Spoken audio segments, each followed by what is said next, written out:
تامین نیازهای پروژه‌های بزرگ در صنایع کشور، تامین کننده دارای صلاحیت وزارت نفت،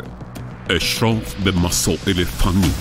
تسلط به استانداردهای کیفی، بارکاو از تمامی کارشناسان و متخصصان صنعت نفت جهت بازدید از 29مین نمایشگاه نفت، گاز، پالایش و پتروشیمی از تاریخ 18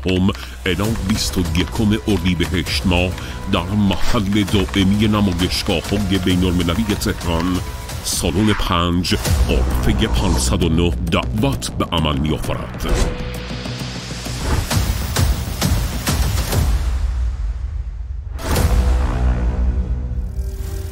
بارکاو آروین تجارت